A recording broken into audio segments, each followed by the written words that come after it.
જય માતાજી। યોગેશ લીવા બ્લોગમાં આપનું સ્વાગત છે।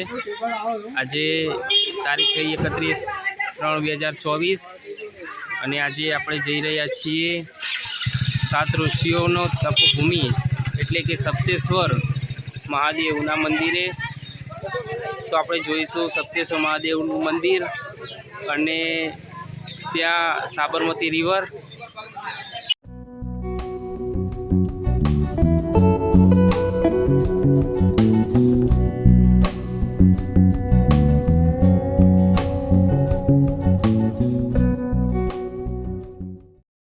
हेलो मित्रों, तो આપણે સપ્તેશ્વર મહાદેવના મંદિરે આવી ગયા છીએ। તમે જોઈ શકો છો સામે સપ્તેશ્વર મહાદેવનું મંદિર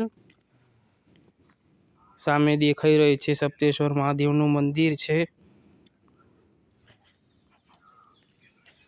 પાછળ છે સાબરમતી નદી, તમે જોઈ શકો છો।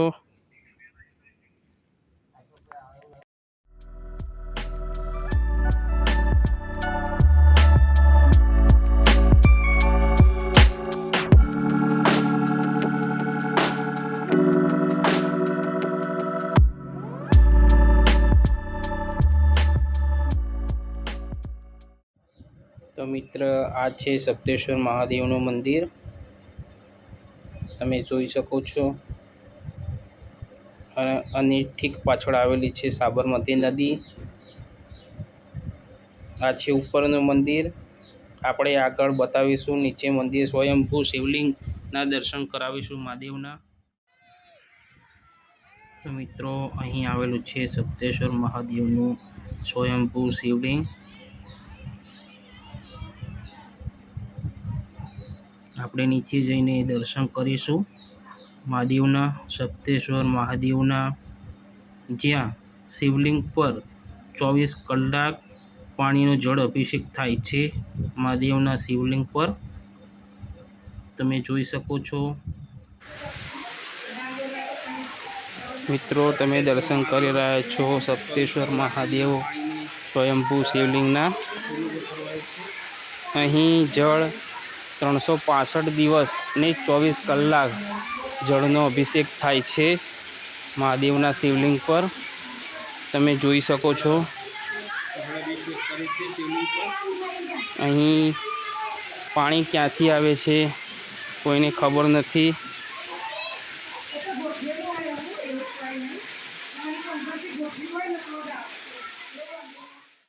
તો મિત્રો આપણે આવી ગયા છે સપ્તેશ્વર, તમે જોઈ શકો છો। સપ્તેશ્વર એટલે 7 ઋષિમુનિની તપોભૂમિ એટલે સપ્તેશ્વર મહાદેવ। અહીંયા સાબરમતી નદી આવેલી છે, જ્યાં બધા માતૃ પિતૃના અસ્થિ વિસર્જન માટે આવે છે, આપ જોઈ શકો છો।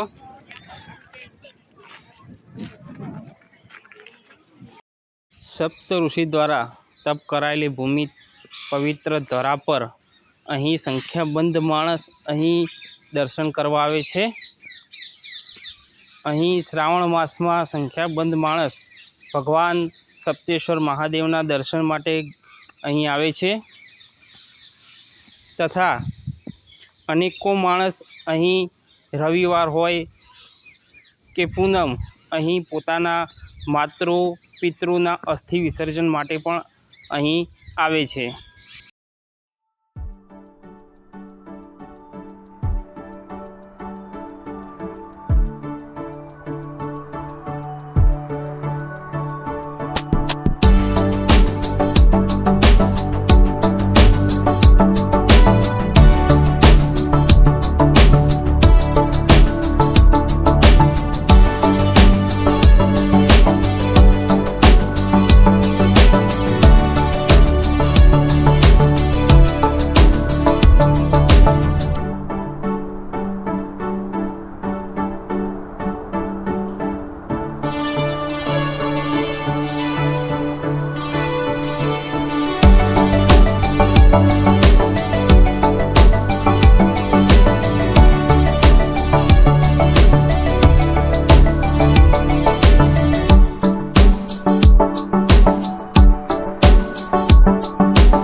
હિંમતનગરમાં આવેલા આરસોડિયા ગામથી 2-3 કિલોમીટર દૂર આવેલા સપ્તેશ્વરના આરો, જ્યાં 7 ઋષિમુનિઓએ તપસ્યા કરી તપ કરીને સાધના કરી હતી અહીંયા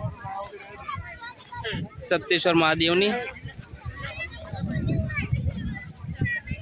અહીંયા ઘણા દૂર દૂરથી લોકો આવે છે.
તો મિત્રો, તમે સપ્તેશ્વર મહાદેવના દર્શન કરી લીધા, સાબરમતી નદીની મોજ માણી લીધી.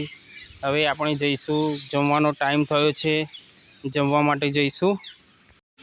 તો મિત્રો, હું આવી ગયો છું શિવશક્તિ ભોજનાલયમાં. અહીં તમે આવો એટલે અહીં પાર્કિંગની સામે જ શિવશક્તિ ભોજનાલય આવેલું છે. તો મિત્રો, આપણે આવી ગયા છીએ શિવશક્તિ ભોજનાલયમાં. અહીં એકસાથે 100 માણસો શુદ્ધ સાત્વિક ભોજન લઈ શકે ભરપેટ, એની વ્યવસ્થા પણ કરવામાં આવી છે. તમે જોઈ શકો છો.